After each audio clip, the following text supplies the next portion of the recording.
بسم اللہ الرحمن الرحیم۔ السلام علیکم ورحمۃ اللہ وبرکاتہ۔ اللہ کا ذکر۔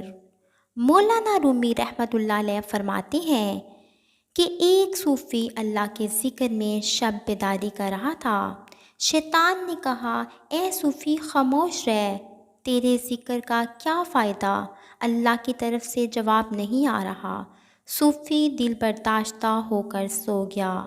خواب میں حضرت خضر علیہ السلام سے ملاقات ہوئی۔ آپ علیہ السلام نے فرمایا، اللہ کے ذکر سے کیوں غافل ہو گئے ہو؟ صوفی کہنے لگا، اللہ کی طرف سے جواب نہیں آ رہا، اس لیے ذکر چھوڑ دیا۔